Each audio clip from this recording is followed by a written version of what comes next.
എൻ്റെ പേര് സായി കൃഷ്ണ. എൻ്റെ സ്വന്തം പേര് പാലക്കാടാണ്. ഞാൻ കൊച്ചിയിലാണ് താമസം.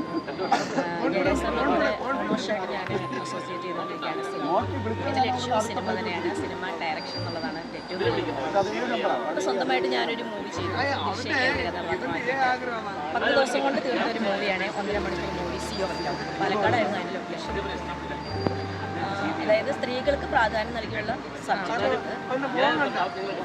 ലെസ്ബിയൻ സബ്ജക്റ്റ് എന്ന് പറയാൻ പറ്റില്ല. സാധാരണ ലെസ്ബിയൻ എന്ന് പറയുമ്പോൾ എല്ലാവരും ശാരീരികമായ ബന്ധങ്ങൾക്ക് മാത്രമാണ് പ്രാധാന്യം നൽകുന്നത്. അതിനപ്പുറം അവർക്കൊരു മനസ്സുണ്ട്. അതായത് അവരെന്ത് ആഗ്രഹിക്കുന്ന ഒരു ആത്മവിശ്വാസം വേണമെങ്കിലോ, അല്ലെങ്കിൽ സങ്കടം പറയണമെങ്കിലോ, അല്ലെങ്കിൽ സന്തോഷം പങ്കിടണമെങ്കിലോ അവർക്ക് ഒരു പ്രത്യേക ഒരു മാനസികാവസ്ഥയുണ്ട്. നമുക്ക് എല്ലാവർക്കും ഉള്ളതുപോലെ അവരാ മനസ്സിൻ്റെ അടുപ്പം കൊണ്ടാണ് അവർ പരസ്പരം ഇഷ്ടപ്പെടുന്നത്, സ്നേഹിക്കുന്നത്. പക്ഷേ എല്ലാവരും മനസ്സിലാക്കുന്നത് അവർ വേറെ എന്തൊക്കെയോ ഒരു ഇതുകൊണ്ട് അവർ ഇഷ്ടപ്പെടുന്നതാണ്, അവർക്ക് ആസ്വദിക്കാൻ വേറെ എന്തൊക്കെയോ വഴികളാണ് എന്നൊക്കെ തെറ്റിദ്ധരിക്കപ്പെടുന്നവരാണ്. പക്ഷെ അവരുടെ മനസ്സിൽ മുഴുവനും അവർക്ക് കിട്ടാവുന്ന സ്നേഹവും കെയറിങ്ങും ഒക്കെയാണ്. അപ്പോൾ എൻ്റെ സിനിമയിലും ഞാൻ അത് തന്നെയാണ് അടിസ്ഥാനമാക്കിയിട്ടുള്ളത്. പലരും പ്രതീക്ഷിച്ച സീനുകൾ ഒന്നും തന്നെ ഉണ്ടായിരുന്നില്ല എന്ന് കൂടെ വന്നവരൊക്കെ പറഞ്ഞു. പക്ഷേ അത് പറയാതെ നമ്മൾ പറയുന്നു. നമ്മുടെ കണ്ണുകളിലൂടെയും നമ്മുടെ എക്സ്പ്രഷനിലൂടെയും ആ വികാരങ്ങൾ പറഞ്ഞു പോകുന്നതേ ഉള്ളൂ.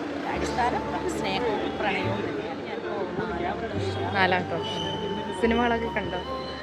സിനിമകൾ കണ്ട് കാണുന്നതിന് കഴിഞ്ഞും കൂടുതൽ ഇവിടുത്തെ വൈബ് എൻജോയ് ചെയ്യാനുള്ളതാണ്. സിനിമകൾ നമുക്ക് ഇനിയും കാണാം. പിന്നെ ഒരു പരിധിക്കുള്ളിൽ ഇങ്ങനെ ഒരിടത്ത് ഇങ്ങനെ അടച്ചിട്ടിരിക്കുമ്പോൾ നമുക്ക് അങ്ങനെ എന്തോ ഒരു വിമിഷ്ടം തോന്നും. പക്ഷേ ഇതിലൂടെ ഇറങ്ങി നടക്കുമ്പോഴും മാനവീയം ആസ്വദിക്കുമ്പോഴും കുറേ നല്ല നല്ല സൗഹൃദങ്ങൾ കിട്ടുമ്പോഴും ശരിക്കും പറഞ്ഞാൽ സൗഹൃദങ്ങൾ എൻജോയ് ചെയ്യാമെന്നുള്ളതാണ്. അതായത് ഒരേപോലെ ചിന്തിക്കുന്നവരാണ് ഇവിടെ വരുന്ന എല്ലാ പ്രേക്ഷകരും. അവിടെ ആരോടും പ്രത്യേകിച്ച് കാഷ്വാലിറ്റികളില്ല, ഒന്നുമില്ല.